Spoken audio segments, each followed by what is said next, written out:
Hello, everybody. James, Jenn, and Ryan here, the whole card. Welcome to the table. Welcome to a kind of special edition of the whole card because we're not actually going to be playing a game tonight. Oops. Not that we're, for lack of games. We're actually going to be doing a review of PAX Unplugged 2019 tonight. So if you're watching this live on Twitch, we might do a couple of start-stop type things, and you'll get to see a little bit of YouTube voodoo happening. If you're watching this on YouTube, hi! Hi! And you should watch it on Twitch. If you're watching this on YouTube, if you're watching this on Twitch, you should watch it again on YouTube. Is that how that works? That's how it works, right? Everyone watches things twice. Everybody watches things twice. Oh, yeah. Yeah. So, what is PAX Unplugged, Ryan? Oh, yeah. So PAX Unplugged is an annual gaming convention in Philadelphia, Pennsylvania, at the Pennsylvania Convention Center in Philadelphia. And it is, it's PAX, so it's Penny Arcade Expo. It's the third year that they've done it. Third year that they've held it. And we've gone, the three of us have gone all 3 years. And I think it's gotten bigger and better. Spoiler alert for the later review of the entire show, but we can get into that later. But for now, what we'd like to talk about is kind of what we did at the con, what games we played, and maybe show them off for you a little bit if we can. Talk about, what our general experience as far as board games are concerned. So, let's start with you guys. So, the first game we tried at PAX was Paranormal Detectives. So that one came out 2019, and Lucky Duck Publishers. So it was very Mysterium-esque. So it's the same idea. But this one is cooperative versus... No, it's competitive. Competitive versus cooperative, thank you. Ooh. So you're all detectives trying to figure out who murdered the ghost, who's also communicating. I did hear about this. Yeah, so instead of cards, you have a hand of cards, and whatever you play is what you want the ghost to do. And you ask one question. So you need it's like you need to figure out who, when, how, where, why. So everyone has like a little paper to keep, like little erase board to keep track of all of that. Okay. So you play a card, it'll say use the spirit board to answer this question. So you'll play the card and be like who, and then the ghost has to use the spirit board to kind of spell out who it was. And then there's one that's like, how would you do the rope one? Like use the rope. There was one rope, and we said like with what, and then basically she did their best to draw like a gun. Like with the rope. With a rope. With Okay. So it's just a string, and then basically It's string, but Okay. it's like pipe cleaner that you can kind of shape You it. can shape. Okay. And then there was one that was like, how draw it on my back. yeah. So she has to draw the picture on your back. So that's the only one that you're the only one that knows. Because all the other ones everyone else can see, obviously. There was also a chart where it was just like she could put things where like how hot it was or how cold it was or like where it was or like quiet, stuff like that. So there's a lot more variety compared to Mysterium, which is just like here's cards that might make It kind of sense. seems like a mix of Mysterium and Deception Murder in Hong Kong. Yes. That was someone else. One of us Yeah. said that too. I believe. So, what was the timer? I forgot. We all had like 2 rounds, but there was some other timer or something. If your card ran or your hand ran out of cards. Yes, if you're out of You cards. had 2 total guesses. So you would say, I think this person did it here, and so on. And then if you got it right, the game ended immediately. You and the ghost win. If you didn't get it right, the ghosts kind of keep track, like, okay, they got 4 right. Like she'll write on your erase board what you got wrong. No, not what you got wrong, but how many you got wrong. So you'll know, so she can't tell you, like, oh, you got the person wrong, but you got, like, 4 out of 5 right, or something like that. And then you'd have 2 total guesses over a span of everyone has 4 turns, basically. So it was kind of like Mysterium, but more party-like, considering, the special creative stuff rather than just, like, sitting down and having, like, a game on it. Interesting. And Lucky Duck Games has kind of, like, been near the top of my radar the past year because they did Chronicles of Crime, which I really like. So the whole detective thing seems to be like right in their wheelhouse. So that seems interesting. Yeah. I'd be interested to give that a shot. I So that's Paranormal Activities from Detectives. Paranormal Activity is a movie. Mm-hmm. Let me finish my sentence. God. I was going to say Paranormal Activities from Paramount Pictures is a movie, but Paranormal Detectives is a board game from Lucky Duck Games. And I'm interested to check that out. Mm-hmm. So, the first game that I played at PAX Unplugged, and Tim played as well. Sorry that Tim's not here. Hi, Tim. Oh, we should have put a picture of him. Like, we need a cardboard cutout Yes. of Tim. Just get all four of us, so whoever's not here, you just like You could. stick That in could the be like a joke. You stick a picture of whoever is not here on a chair. Okay. And Jeff Goldblum. Of course. Of course. And then one day he'll be here with us. Yes. Hi, Tim. I'll take Jeff Goldblum.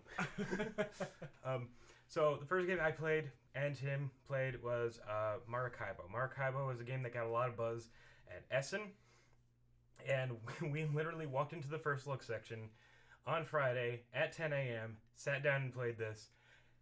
4 hours later, it was over.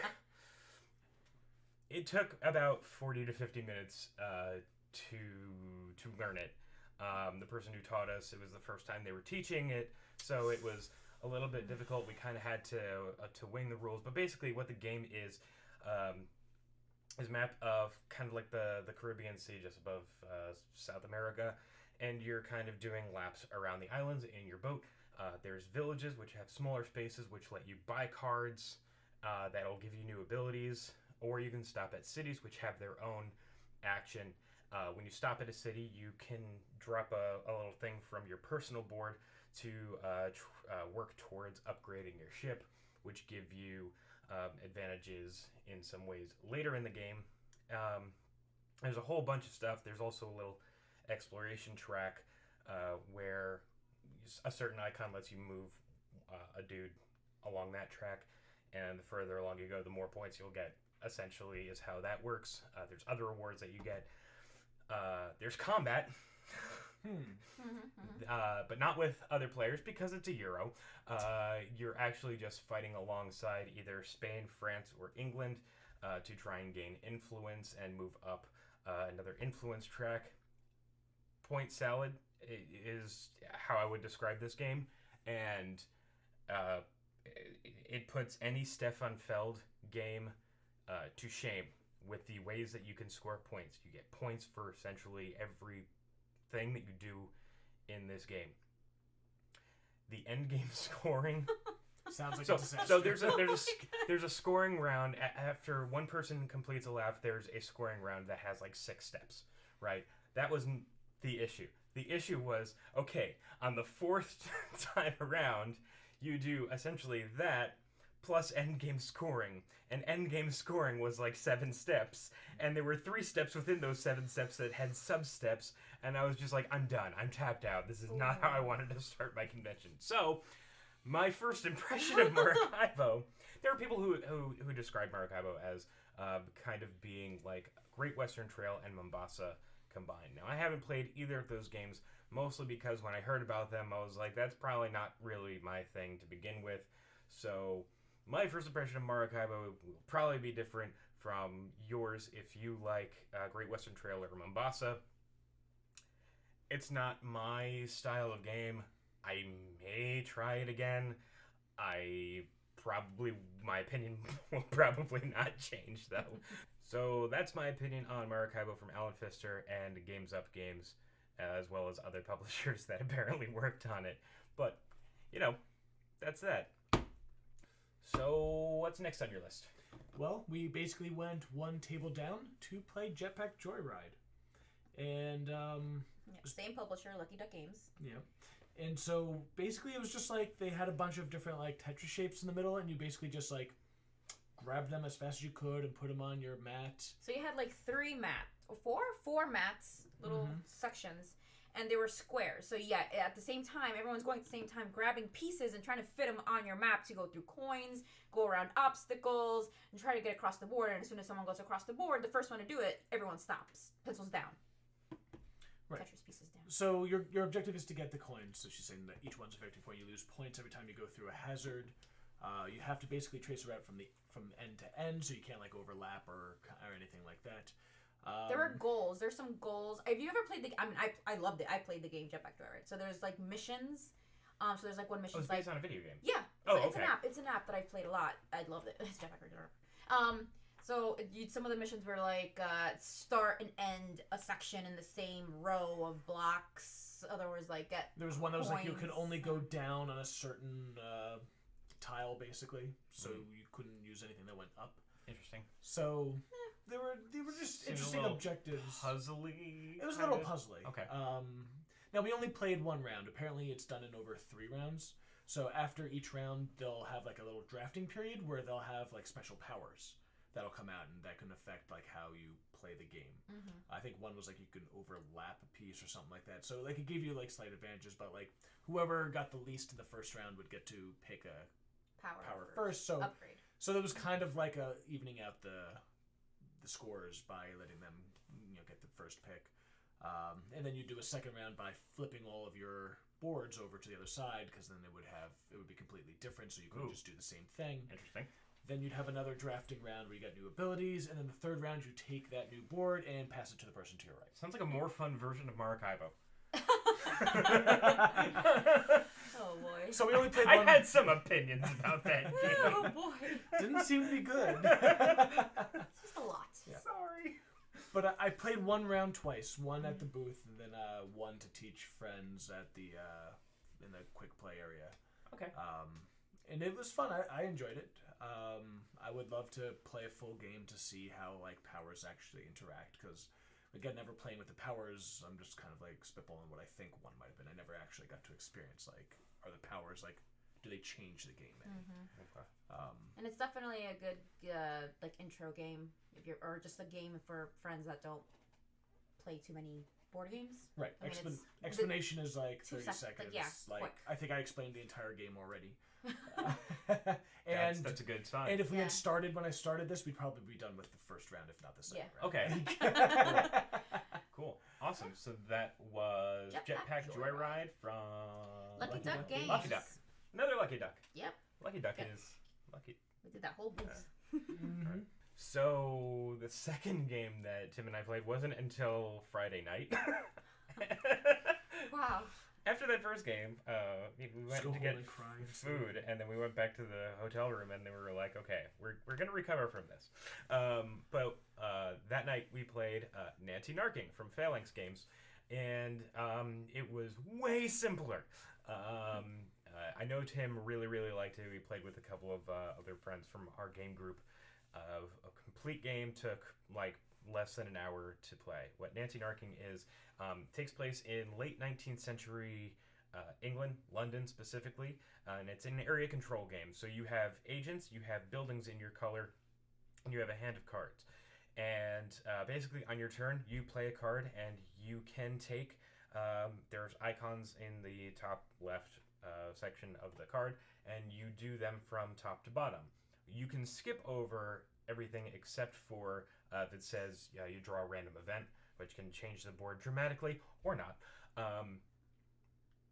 But they range from like put agents on the board somewhere, build a building, play another card. You can play multiple cards in a row, and that's a cool way to like get a bunch of your agents out there and start controlling areas. The object of the game is to complete your private objective. Your DLC character at the beginning of the game, and once you complete or you could have their goal in mind on the board or whatever it is, you flip over your card, you win, they check, and if you win, you win. There's that. There was actually one card, and this is how the guy won. He was Sherlock Holmes, and he won if we got through the entire deck and with nobody else winning. And we did, because once you get through the deck, the game is over. And if nobody claims victory by the time that happens, then you go to a point thing to see who wins. It's very cool. I missed a rule or two. When you build a building, there's a deck of buildings that give you an additional ability, and I was not aware of that, so I was like, okay, I'm putting a building there, because that means that I have control of that area. immediately got torn down, and I had nothing. There was nothing that I could do about it. But like other people's buildings were like taking money from other players, or moving agents around the board, and I was just like, how are you people doing this? Meanwhile, I'm sitting there like a schmuck going, I'm guessing I'll just play an agent. Like, everybody had more money than me, and it was because they had buildings that were generating the money, and I'm just like... Oh my gosh. No one reminded you? I don't know. No one told me to begin with. Not even a reminder. So wait, were you demoing this, or just in the first look section? It was in the first look section, but they also had it for sale. So it is out now, and they were selling it, and they were also selling it with metal coins for a ridiculous amount of money. So, no, but I would play it again, especially knowing now what I didn't know then. So... really, really simple area control game. I like the theme of late 19th century England. That whole kind of industrial era. Mm-hmm. Just started kind of like blends with steampunk a little bit, and I'm cool with that theme. Nanty Harking from Phalanx Games. So next on your list. Okay, so another one we played was Silver by Bezier Games. Bezier. Thank you. Yeah, I got you. So you had 5 cards you're given. You face got my down. hopes up, and then I'm like, oh. Yeah, I'm sorry. But you had 5 cards in front of you, face down. Uh-huh. At the beginning of the game, everyone could look at 2 of their own cards. The point of the game is to have the least number. They're all numbered. They're all numbered with special powers. And the point of the game is to have the least when someone calls for a vote. Least total. So on your turn, you basically drew a card and either replaced something on your board and then discarded that. And then if you did that, you kept the card face down so no one knew what you just took.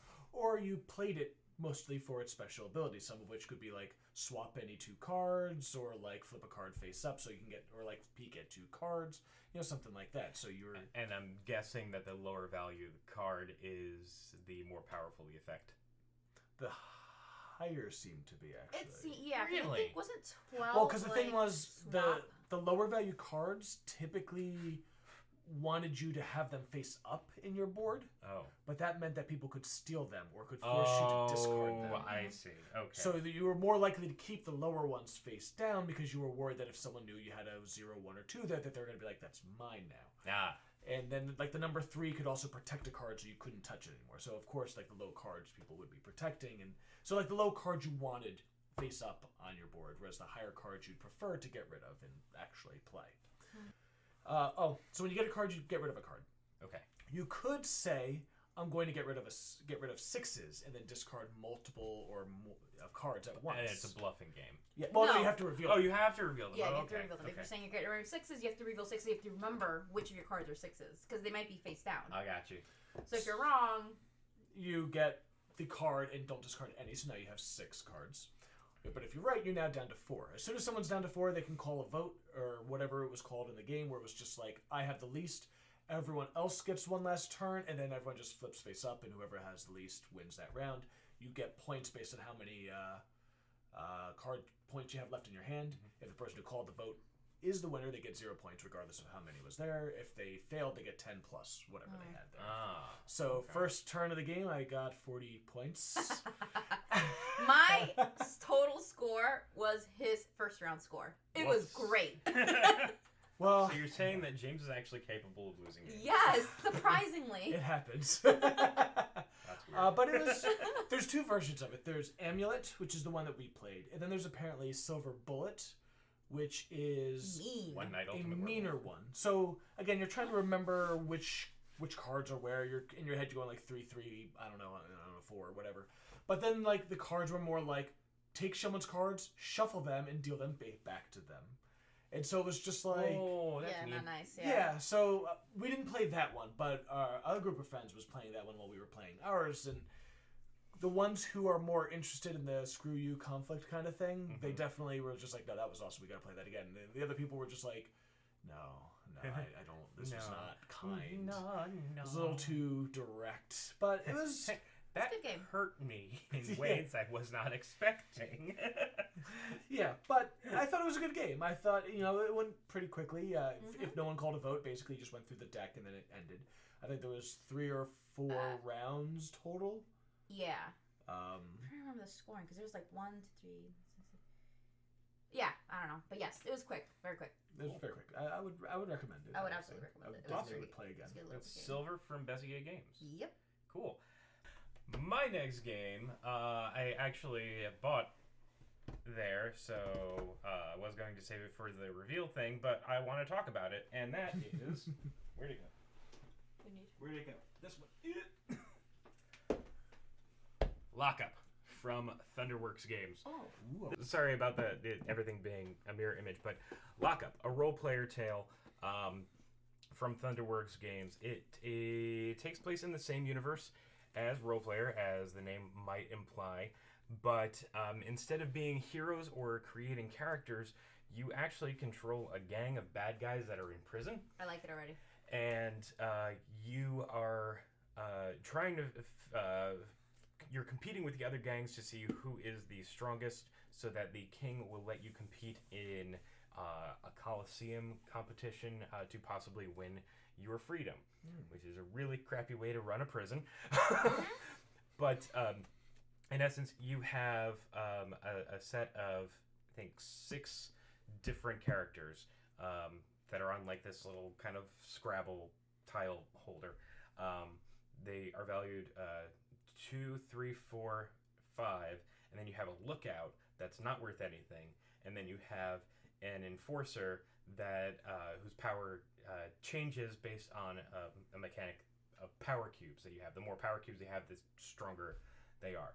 So it's a little bit of area control in that you're going around and you're placing these dudes into different areas of the prison to kind of collect resources, because there's also a little bit of set collection. You'll be spending those resources to either hire goons or to make certain like artifact type things for end game bonuses and get points. But in certain places on the board, you can arouse suspicion, and suspicion is bad. The person who has the most influence in an area is going to get whatever suspicion is there, unless they also have their lookout there. In that case, it goes to the next highest person. And once all of the suspicion cubes are out on the board, basically the guard comes to the most suspicious person and knocks the crap out of their points. That would so Okay. a really, really cool mechanic. If you actually go to a place and you don't get anything, you actually get to go to the library, and that you'll be able to draw cards that can give you a like one-time use power that you can use to influence things. So it really kind of balanced out. Tim and I played like a half of a game. We demoed it for 3 rounds, and it was really cool. We were like really going back and forth, mitigating each other's suspicion. And after we did what final scoring would be like after 3 rounds, and he beat me by a single point. But I was like, okay, I need this. And so I got Lockup from Thunderworks Games. We're looking forward to playing this. How many people does it play? 1 to 5. awesome. Oh. And there's a So 2, 3. It's actually 1 to 5. There's apparently a really good solo mode Oh. in this. Always appreciate that. So in I think games. there's a 1. It's either a 1 to 2 or a 1 to 3 player side board, and then it flips over to 4 or 5 player board. Yeah, So more world-esque. yeah, a little bit, and I'm looking forward to it. We may be playing this very soon. It's very pretty. It is very pretty, and then I got the role player mat, because I'm also looking forward to the next expansion for it. And then they threw in some promo cards and the metal coins for role players, so I was very, very happy. Ooh. Good job on you, Thunderworks Games, especially Tim, who works with Thunderworks Games, not Tim, who works with the whole card, because you beat me. But yeah, Thunderworks Games, great company, great people, and I love their stuff. So that's Lockup. And now... I'm going to talk about this awesome game that I discovered. It's a little older, 2017. It's called Cat Lady, and the publisher is, oh god, Elduric Entertainment Group? Elduric, thank you. I'm sorry, I'm new at this. Okay. So anyway, at PAX I joined this tournament called Friday Night Frenzy, which is basically they take 4 lightweight games and you teach them real quickly and you just play them and go through them. So the first one I played was Cat Lady. Took 2 minutes to learn. The cutest game. You get a grid of like 9x9 cards. So there's like cats, there's cat toys, there's food.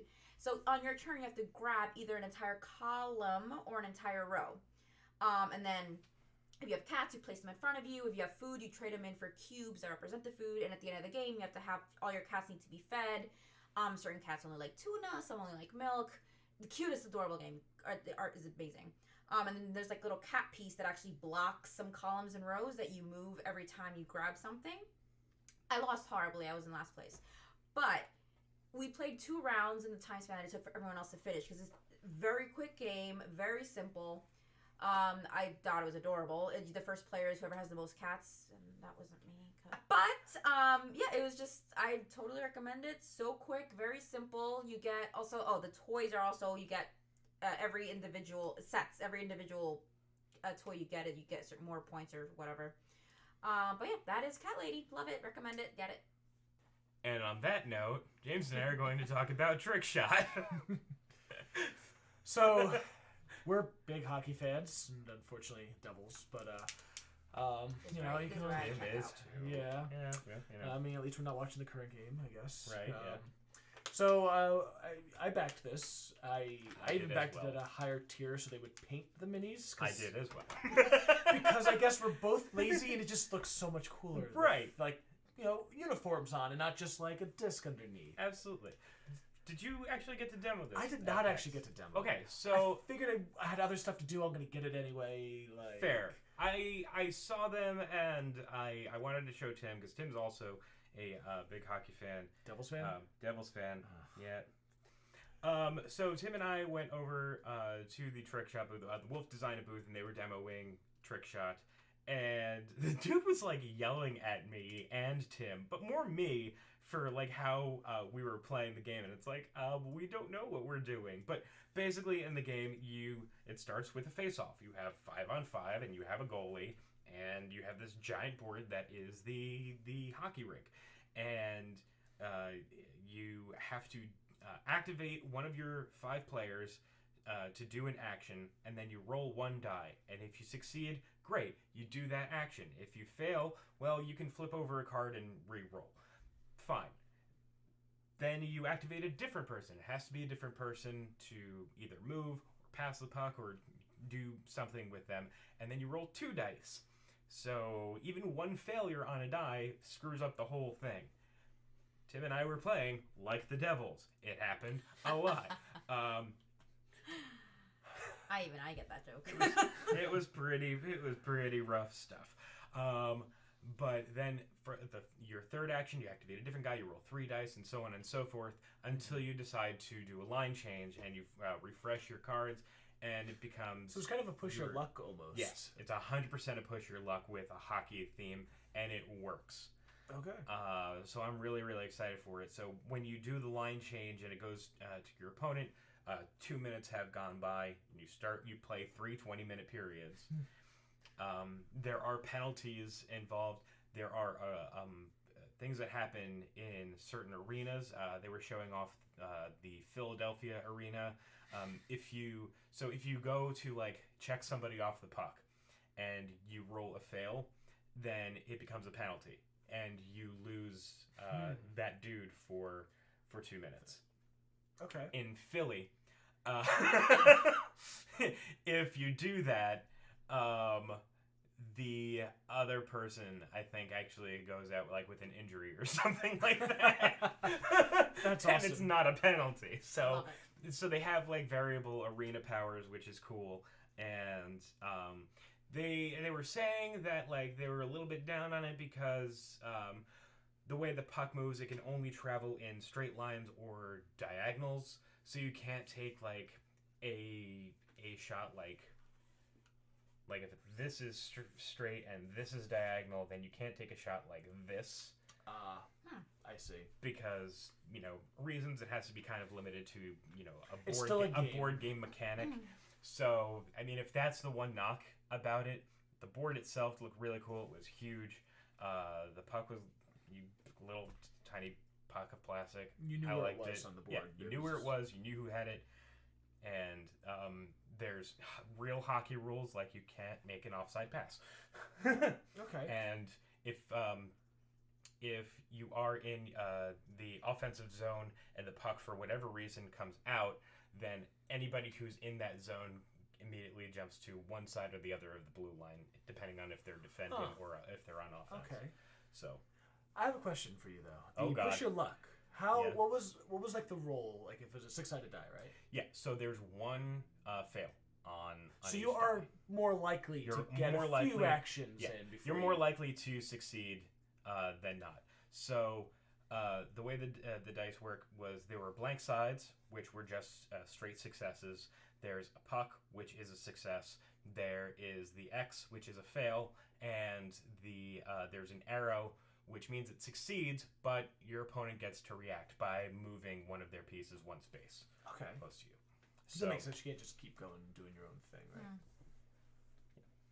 So it was pretty solid. I mean, you could definitely like get a streak of like 5, 6, 7, 8 turns in a row where you are just Doing well. trucking over people and taking shots and scoring and winning. And then you could be like the double. Otherwise, symbol you can fails. roll one and fail and have to use up your line, and then your turn is essentially going to be over sooner than you want it to be. Mhm. So, Did you get the impression they were ready? Or that, like they were done with the design, done with manufacturing? I haven't actually been keeping up on yeah, anything else. it definitely looks fine. It looks complete. The one complaint that they kind of had was again The shooting. how things can actually move. But defenders move differently than your wingers, than your center. Your defenders can move like one space at a time. The center can move 2, and the wingers can move 3 spaces. So it was like, okay, it makes sense thematically with everything. So that's Trick Shot from Wolf Designer Games. All right. Oof. So while Jen was doing her Friday Night Frenzy, I got a few people together to go to the first look section and find something that was open because that section was pretty packed almost It always is. all the time. Always. Yeah. But at this point, it was like 8 or 9 o'clock at night, and then a few of the less liked or less interesting games had kind of Less cleared popular. out, less popular. And so we sat down for Mystery House Adventures in a Box, which is an escape room-like game. It's basically a big puzzle. Because I don't have enough of those. Yeah. It's a box, and you have a deck. The deck is the scenario, basically. You'll have like a row of like A, B, C, and so on, and then you'll have like columns of this, and then basically you'll put the cards in the specific row that they're supposed to go in. And if you were to flip the box to the other side, it would actually be like A is the same as N, so you know you're putting it in the right way. Okay. So like one card will have A on one side and N on the other side, so when you put it in, you'll know like, okay, it's the right thing. So what you're doing is you're holding up the box and rotating it with people looking at the sides. So the sides were where some of the cards were, and so what you would do, it's also an app-driven game. So what you do is you'd say, okay, I'm interested to know what this bird is doing in A3. So someone on the app would click A3 and then bird. What they did when they clicked the card number, like a list of like 20 things showed up. So they didn't want you just like clicking anything and clicking whatever, because you got penalized if you selected something that wasn't on the card. Got it. Of course, the downside for that was sometimes it might have said like Phoenix instead of bird, so you couldn't just like click immediately. You had to be like, is that a Phoenix? You know, Phoenix is a bird. yeah, box, treasure, crate, some of those things, vines, flowers. Oh. So like there was a little okay. bit of finickiness to that kind of part. Mm. So someone would click there. And So then the be like, puzzle was figuring out what the hell it was you were actually looking at. Sometimes, definitely. I mean, sometimes, most of the time, people were able to be like, it's like a treasure chest, and then like you could be like, if it's not under treasure chest, it's under chest probably. Like you could. Yeah. Okay. It's pretty. Okay. It was pretty good, but there were quite a few times where it was just like, there's a man there. It's like, well, is it a giant? Yeah, I think it could be a giant. Like, it's like, okay, great.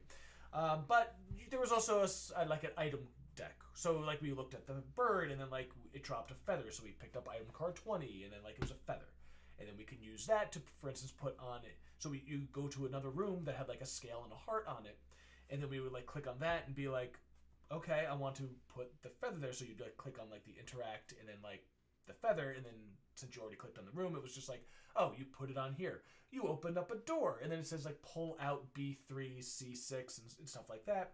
And now you can see further into the box.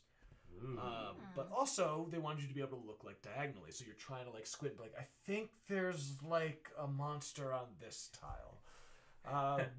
Nope, that's just the other guy looking through the other side of the box. Right.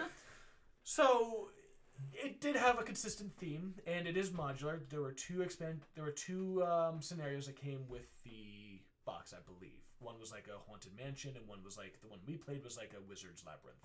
Okay. Something like that. So it was fantasy themed. So like the scenarios were cool. It was all thematic. But there was definitely a lot of finickiness, because now you're trying to rotate and someone else is like, I've seen all the ones on my side, can I rotate it again? It's like, but hold on, I'm trying to look here.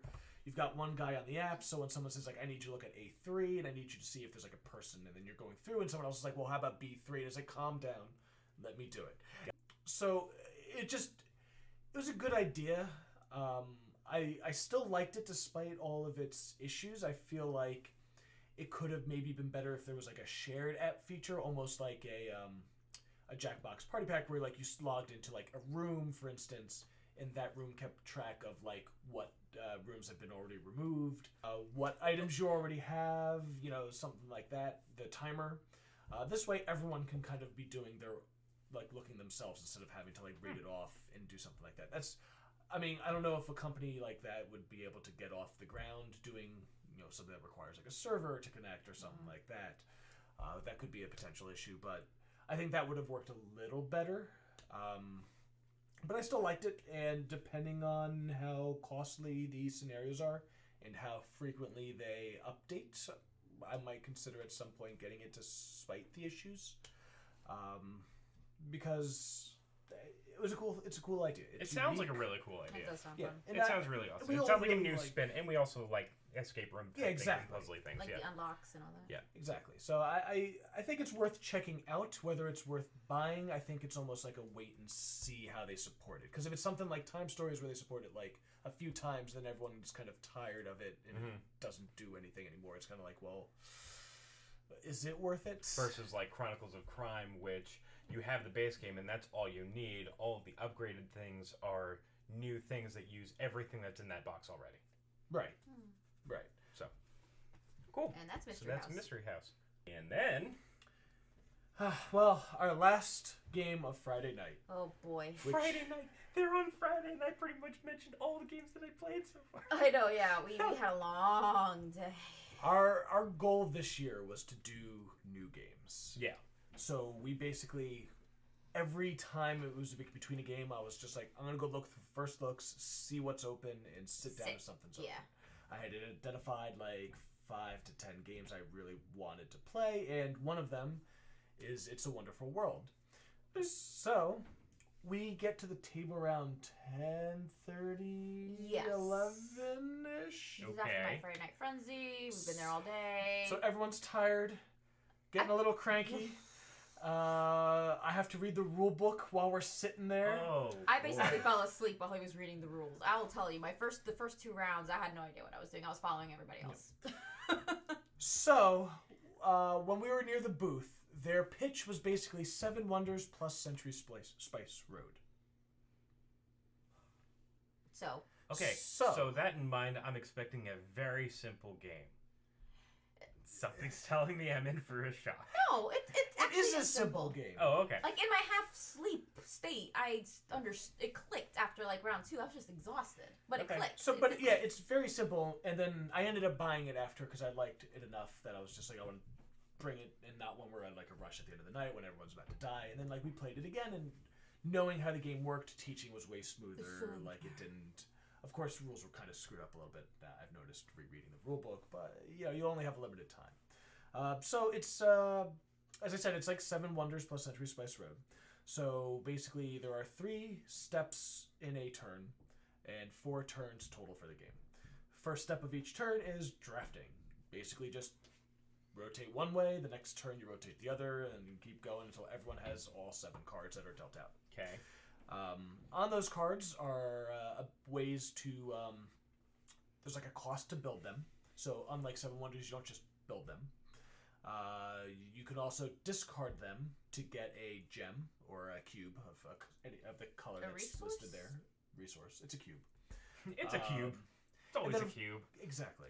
And then there's like a production bar. So once you build them, they give you production so that you can use, to build other things.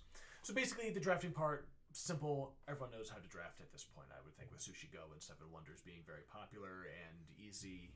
Yes. People know how to draft. Right. The second part was kind of planning. That's kind of like, okay, I got these 7 cards. What am I doing with them? Do something! Yeah. Help me! Yeah.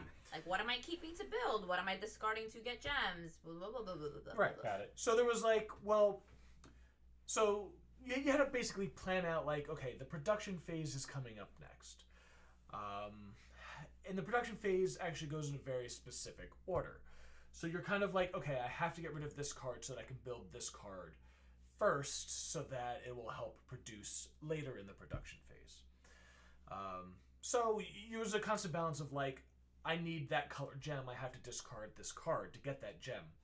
But I want that card. So you kind of had to like, and again, this is all simultaneous, so even though like it could take a while for everyone to figure out what they're doing, it's all done simultaneously, so it doesn't actually feel like, okay, one person's really dragging down the table. Got it. One of the big benefits of card drafting games, I think. Yeah. So you basically say, okay, I'm building this, or you throw it away, get a cube. The cubes you get, you have to put on production buildings, or you basically can't use them. You put them on your civilization card, and they do give you a benefit where, like, if you have 5 you can't use, you get a wild that you can use anywhere. Then you go to the actual production. So this is, I guess, where they consider it a Century Spice Road-ish. It doesn't really match into the mechanics. It's like the Seven Wonders part where you produce whatever you've built. So you have your board, and then when you build your buildings, you place them on top, and then on the bottom it tells you what each building makes. So that during the production phase, you just get whatever's on those cards that are built, not being built. So basically, what it was like, everyone produces their gray cubes. So everyone looked at their civilization card and anything they've already built, and they announce that I'm getting 2 grays. They take them, put them on cards. And it goes around the table. Basically, everyone just takes what they want simultaneously. But you say, right, who had the most? They get a special benefit of like taking a special card that was like worth a victory point.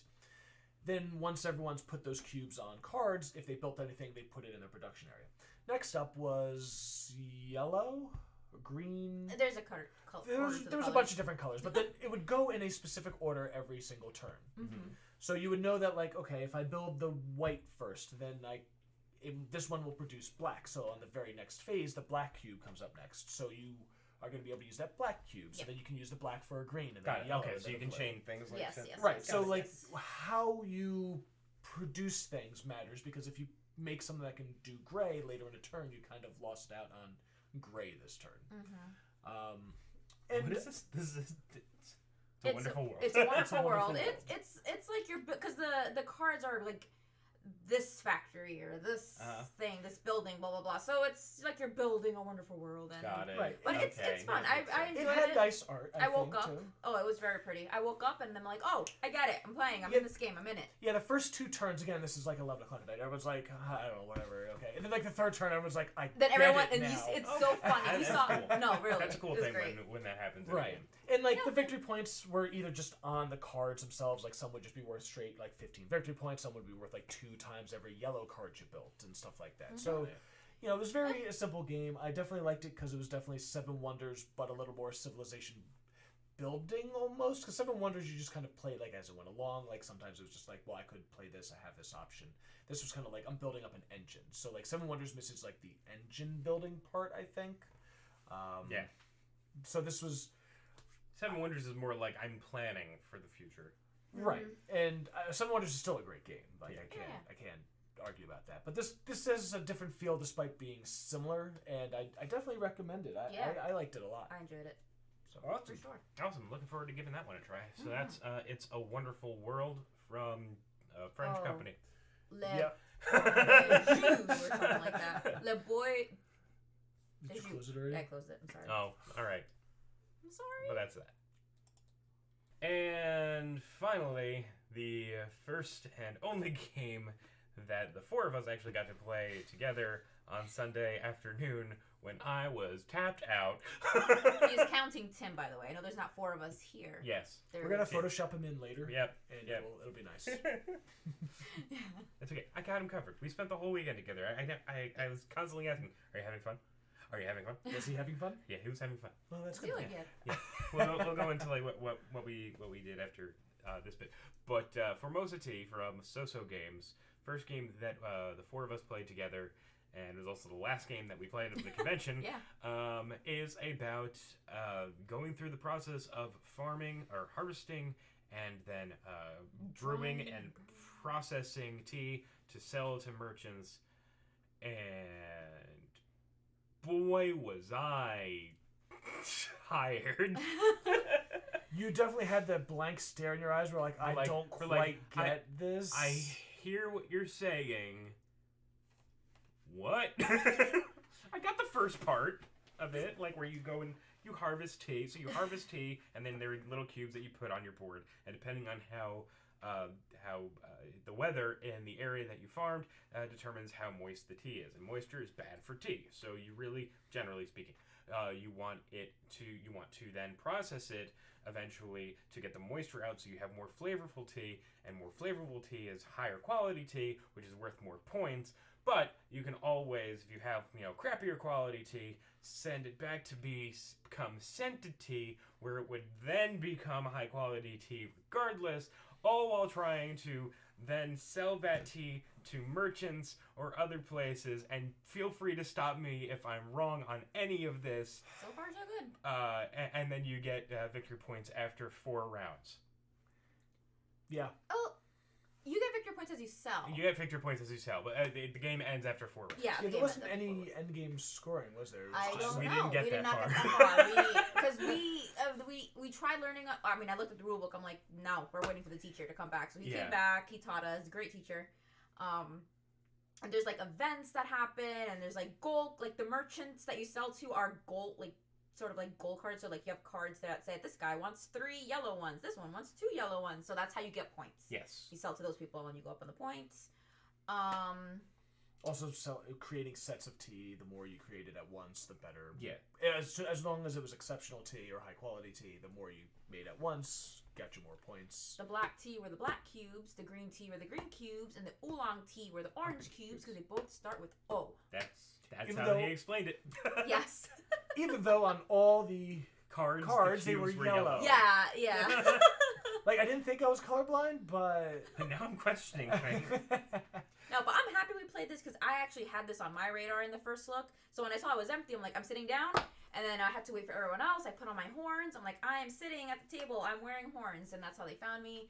It was hilarious though because the teacher was waiting with me for a while, and then James came. Then he left. Then the teacher left. Then Ryan and Tim came, and then James came back. But the teacher was it was kind of a mess. It took about 20 minutes for us to actually start. Yeah. But we're playing this game because it's Yeah. the only game we're actually able to But I play like together. it. I thought thematically it was really cool. I definitely play it when I'm awake. Mhm. And the thing that I heard him saying was that the rules were not very clear, and he kind of had to. He said the Chinese rule was better than the better. English. were better than the English rules, but not by much. Yeah. So And it's a very pretty game. I'm intrigued to play all the way through because we finished turn 3. Yeah. And Out it of didn't 4. feel like I had an engine didn't going feel at like all. you had anything happening. Not So yet. it's either one of those games where like the 4th round is holy crap, everything is happening. Or you're just gonna end Or with a it's very just- few amount of points and just Yeah. who did the best out of those 4 turns. Mhm. So I'm curious to see which one of those it is. Right. Because he implied that the first 2 rounds don't really do a whole lot, and then the 3rd and 4th happen a lot. But I felt like I didn't even have the 4th turn set up well. Right. Yeah. But that could have been first time learning, and again at the end of a long ass convention. Yeah. Formosa Tea. So that was Formosa Tea from So Games. Mm-hmm. So that is going to bring us to our last little bit. What we actually thought about the convention itself. PAX Unplugged as a whole was better than last year. Was it better than the first year? Is it getting better? Are we going back the next year? And first thing that I wanted to say is the security lines getting in this year were so much better than last year. Last year we were lined up around the blocks of Philadelphia in the cold just to get in because they had all of the entrances of the convention center pretty much open. But they only had 3 metal detectors at each entrance, and it was not See, we actually had the opposite feeling from the previous 2 years. really. So we stay at Well, the first year there was no security. So. Well, yeah, there was no security. It was just a line. Yeah. But we stay at the Marriott because it's connected with. You don't even have to go outside to get in. Like that's why we spend the extra money to stay at like a nicer hotel. Us too. Oh, you did? Yeah. So why were you outside then, or did you go outside? The first day we had to line up outside, remember? The first day we had to line up outside, Right. but that's not Because the Sky Bridge wasn't open until 11 until that 11, first day. which was just the first day. yes, we Oh, got in. did the you other not know? days. Nope. Oh, Ryan, I'm sorry. So that was infuriating though, because it was just like I could have stayed at a hotel closer to the front entrance and paid like half the price and not had to do this. Like, why would you close that down? I thought that was a really dumb idea. First world problems. And they apparently agreed though, because they opened it at 10 a.m. or it was open at 8 a.m. entrance at 10 a.m. the next 2 days. Got so it. apparently like the organizers complained, you know, the people who work in there complained, and then of course everyone else complained because it was like, why would I buy this hotel then if I didn't have like easy access in and out? Because they also charge for coat check. So if you were waiting out line, you now had to pay for a coat check. I don't recall them asking you to pay the last 2 years. The first 2 years. Oh yeah, no, they did. Okay, maybe it was the first year they didn't, because I think No, the first year they did. They did? The first year was the only year that I brought a coat, Okay. And and then I bought was like, that. oh my god, how am I going to carry this coat? Oh, it's coat check. Oh, it's $5. Okay, that's not a problem because it's like the whole day. Well, that was one of the benefit of the rooms though, was that you didn't have to bring your coat down. Right. It was just kind of like I'll leave it up in the rooms. Yeah. So it was kind of frustrating. I hope they don't do that again, because that was a big bummer. So it was better for me because last year, like I said, we were wrapped around the outside, and it seemed this year. Did you stay at the Marriott last year? No. And it seemed this year they got people at least into the building and started to get them through security faster. So that was quick. And Friday, at least, was really easy to get into the convention. You know, past security, we went upstairs, we found our friends, and at 10 a.m. on the dot, we were in. We didn't get in on a line. We just kind of, they had like barriers up where they didn't want people to go through, but they didn't have enforcers there, so it was just like, okay, so this is cool. So the whole thing is going to open at the same time, and everybody can, you know, get in at the same time, spread out, and, you know, be cool. And then Friday and Saturday and Sunday, they were like, no, you have to get in line and wait. Oh, to get into the expo to get itself. into the hall. It's like, but why? There's so much space here. Why do I need to be cramped up against somebody and then wait until 10 after 10 to get into the hall, where I could have been just standing over there and 10 o'clock hits and I could walk right in? Yeah, it made no sense. And then like on Sunday, It was really like, didn't. And Sunday was even worse. Yeah, it's like these doors don't open until 10:30. Go to the next one. These doors don't open until 10:30. Go to the next one. It didn't make any sense. We had to walk all the way to the all front the way again. to the front. It didn't make any sense to compartmentalize and micromanage the entrance. No, it's one thing to be like, we want the people who are working here to not have to worry about customers until like 10 o'clock. But like at that point, just open the doors. But like then just open the door. Yeah, like that's not an issue. Just like make sure people don't enter. Like where people can get into the hall that you don't want them until 10, put people there. And then when it strikes 10, have them walk Release away. the hounds. It didn't make sense. I mean, Friday was easy because they weren't prepared for that. They didn't do that. And then Saturday, everyone thought that it was like status quo, that okay, 10 o'clock we can walk right in, and then they were shooing everybody to the back of the line, and we were like, no, we're not standing for this. And then Sunday it got even worse, and it was just like, all right, fine, we give in. But other than that, if that's my only qualm about PAX, I guess I could live with it, but they need to just not micromanage entrance. Yeah, when it opens, it opens. Yeah. First look section was bigger. Yeah. Significantly. So that's been getting bigger. Was Everything was bigger. Everything was bigger and more spread out. They had like 90% of the convention center itself. And the free play area was still packed. Yeah, I mean, Yeah, I think it was I still read. packed. I think I read it had like 10,000 seats. The free play area, something like that. I don't know if that's accurate. And I it don't was know network. still packed. It's still packed, but we didn't. Did we really? But have it was. trouble finding a But it table? wasn't. But you didn't have that much trouble finding it.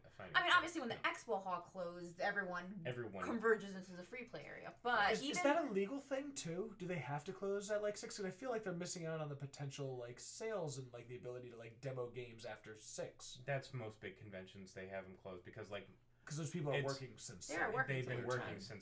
since the start of the day. So they're working an 8-hour shift, and most of them work for the company that they're whose booth they're in. Yeah. So I figured it was probably something like, well, no, they need a break, but it's just like it almost felt like people didn't have 2 shifts because like I would have definitely loved to have like a demo of certain games like later in the day when it's super crowded, normally.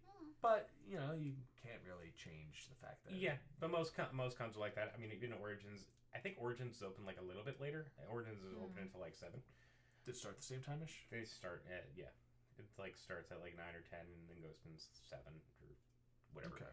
But then they also have an open gaming library, just like So it's kind of like standard procedure, like the expo. Like give the exhibitors a freaking break because they've been working all day. Yeah, for real. I get it. Yeah. So I'm totally okay with that. I mean, there's other things to do after hours. There's still panels that are active. There's still RPG sessions that are active. There's still open gaming that's active. The first books stay open even if they don't have someone walking around teaching after. Right. Yeah. So you can still go and at least find a smaller game that like you're like, okay, I can read like a 5-page rule book today. Right. Exactly. And that's really like all that we're looking for in a con. Like, Yeah. I mean, my goal this year was to play new games because the last few years I've noticed that like I'll end up staying at like and just playing with friends and like renting games that like we already kind of know how to play and we'll play them and get there. And it's just like that's great and all, but I can do that at home. Yeah.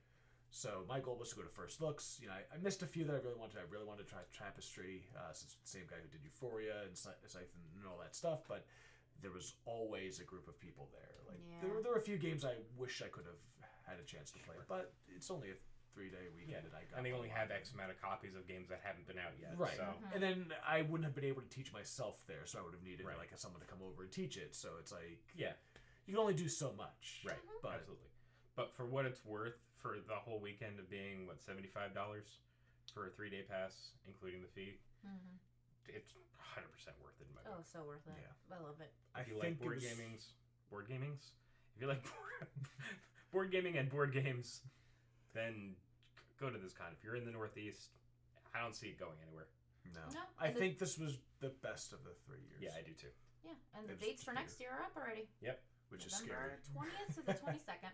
November 20th through the 22nd. Isn't that it? Yes. I don't know. It is. Yeah. Friday through Sunday. Interesting. So the week before Thanksgiving. Yeah. So buy those hotel tickets when they open up. Yep. Wargaming? Yes, there is wargaming there. There is Dustin 1947 1. They had a whole section for wargaming. Had a whole section for wargaming and warhammering and miniatures, miniature painting. I don't know how much variety they have. It looked like miniature painting was an ongoing thing. Yes, for the whole yes. weekend. I was gonna say we walked by it. I vaguely recall that being there last year too, but a significantly smaller. It's a free size. take home or something like that. Like, but it was like it was. I think last year it was like an event, like learn how to paint. You like paid for the miniature and then you got to paint it and then take it home, and it was like a 2 or 3 hour long event. And this year it looked like it was happening the whole weekend. Well, I think they had like 5 different events every day where it was like painting 101, painting non-metallic figures, painting like. So but that's cool. So that was cool. Someone's asking what the name of the con is. Oh, thanks for ruining the video, Jen. Sorry. So overall thoughts of the con, definitely worth going to. Do it if you like board games. Going back next year. And every year. And every year subsequently. Maybe next year we'll be media. Ooh. Big things. But in order to do that, you need to make our dreams come true. You need to follow us here on Twitch or here on YouTube, depending on when you're seeing this. And follow us on all social media, on Instagram, Facebook, and Twitter. Share us with your friends. Let them know that we're here. We play board games. We're going to be starting up RPGs soon. But get the word out. Hit the little bell or follow us, and so that you're notified when we start doing these things. and then come say hi. And then when you see us at conventions, you can be like, hey, I know you. You're from the internet. Yes. No. And then we'd be like, yes, I know you too. You're from the internet as well. Yes, we share that We bond. share the internet. We have Yes. something in common. Let's be friends. Is kind of how that works. The internet? Yes, I like the games. internet. I like stuff. But that's going to do it for us with our PAX Unplugged 2019 review and talk back of what we did. We'll catch you guys next time. Meantime, give us a follow on, again, the Facebook, the Instagram, and then especially on Twitch where we do live playthroughs of board games. Until then, thank you guys so much for watching. Go play.